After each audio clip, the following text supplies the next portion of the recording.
Ok, on entame le Siman Mem Chet qui concerne donc le chapitre 48 des Halachot, qui concerne les korbanot. Vous savez que la tfila, bien que malheureusement, dans beaucoup d'esprits, la tfila commence le matin à Odou. Les gens pensent que la tfila commence à Odou. C'est une erreur grave. Dans beaucoup de synagogues, on commence la tfila à Odou. Je ne sais pas pourquoi. Peut-être qu'ils comptent, on va juger les kafsrout, peut-être qu'ils comptent sur les gens pour faire ce qu'il y avait chez eux.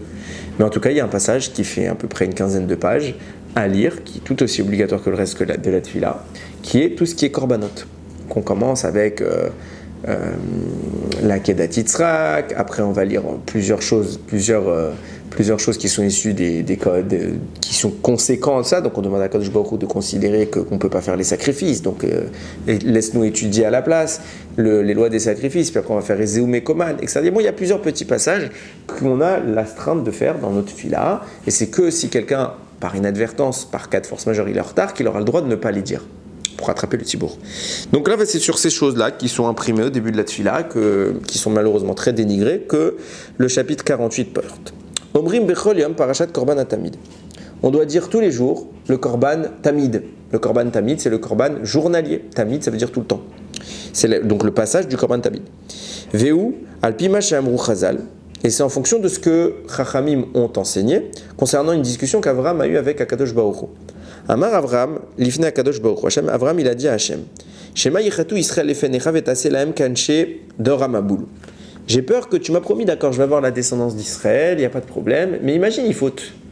Qu'est-ce que tu as fait jusqu'à maintenant? À chaque fois qu'on a vu des fauteurs, tu les as détruits. Regarde, la génération du Maboul, ils ont fauté, tu les as détruits. Donc qu'est-ce qu'il me dit maintenant? Tu m'as promis une belle descendance, mais ça se trouve, ils vont fauter, et peut-être qu'ils vont disparaître. Amar les Lav, il a dit non. Amar les Avram, il a demandé alors, Bema Eda, qui est Reshena, comment je saurais que j'hériterai, quand en effet ça va se pérenniser ma descendance et que tu les détruiras pas. Amar les il a dit, fais le fameux l'alliance des morceaux, Brit Ben Abetarim, il lui a demandé de faire plusieurs sacrifices devant Akadosh Baruch Hu. Il lui a dit en clair, traduction de ce qu'on est en train de dire, regarde, de même que toi maintenant tu vas me prendre un sacrifice, j'institue que les sacrifices sont réparateurs. Et du coup, quand tes enfants fauteront, ils apporteront des sacrifices et je les pardonnerai. Amar les Fanav, il a dit à Avraham, Ribono Shel Olam, Hachem, Tinar Bisman chez Bet Amidash Kayam, Bisman chez Bet Amidash Kayam, Mate Aliem. D'accord, ça c'est faisable que quand il y a le Bet Amidash. Mais tu sais, on sait toi et moi qu'un jour le Bet Amidash sera détruit, qu'il n'y aura plus les sacrifices. Et comment tu vas les pardonner quand il n'y aura plus les sacrifices? Amarli, il a dit, Kvar Tikanti Lahem Seder à Korbanot, j'ai déjà institué le Seder, l'ordre des sacrifices. Chez Kolzman chez Korin Baen, Maale Alehem, Ani Alehem, Kiilu Makrivim Lefane Korban, Vani Mochel Lahem et Kolavonotehem. Et je considérais qu'à chaque fois qu'ils le liront et qu'ils l'étudieront, c'est comme s'ils avaient apporté un sacrifice et je leur pardonnerai leurs fautes. Et il y a des gens qui ne veulent pas lire ça. Vechen Amrim, également, après ça, on va dire Abaye Ava Mesader Seder Amaracha. Donc il y a un petit paragraphe qui s'appelle que Abaye a formulé dans la Gemara, dans lequel il institue tout le planning du Kohen Gadol, comment il devait procéder dans la journée, par quoi il devait commencer, quand est-ce qu'il devait s'occuper de la Ménorah, quand est-ce qu'il devait faire le sacrifice, quand est-ce qu'il devait nettoyer la Ménorah, quand il devait allumer la Ménorah, quand est-ce qu'il passait à la suite des sacrifices, etc. Ça aussi on le dit après le passage que je viens de citer. Vetov Leafsik Ben Tevat, par contre quand on dit Abaye, Ava Mesader Seder Amaracha. Abaye, ça termine par un Yud. Et Hava, c'est He, Vav, He. Si vous prenez le dernier Yud de Abaye et le He, Vav, He de Hava, ça vous fait Yud, Ke, Vav, Ke. Enfin, le nom d'Hachem. Donc là, c'est pour ça que vous verrez souvent dans les livres, on met Abaye et après il y a écrit on s'interrompt un petit peu et après on dit Ava, Mesader, Seder, Amaracha. Pour pas juxtaposer les deux, comme si on était en train de dire le nom d'Akadosh Baruch Hu et de ne pas le respecter comme il doit, parce que c'est pas notre intention. Donc, Tov Lavsik Ben Tevat Abaye, les Tevat Hava, Kedeshelo Yenir E Kehoga, Et Hachem, Beotiotav. C'est comme je viens de le dire, pour faire une petite interruption, pour pas que ça sonne l'impression qu'on prononce le nom d'Hachem. Mikol Makom, Mikaradin, En Sarich La Sotken, Share Eno Mitkaven Lomar Shem Hachem. Maintenant, ce qu'on dit que c'est bien de faire cet espace, c'est bien, mais c'est pas une obligation.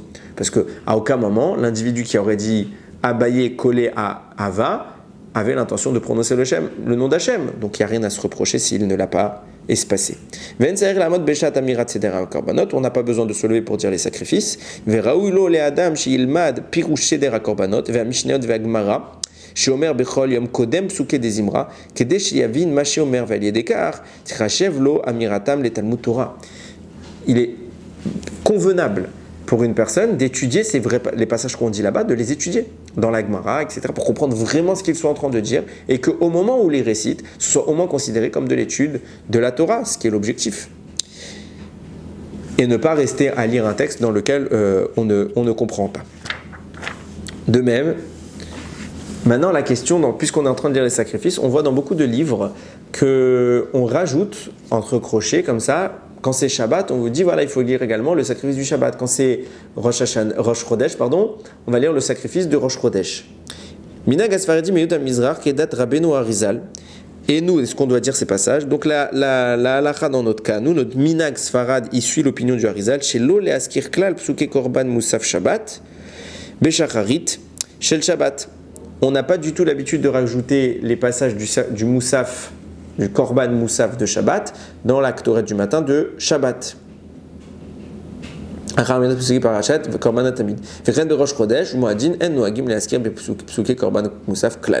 Et même à Rosh Chodesh, ce n'est pas le Minag Sfarad que de dire ces passages.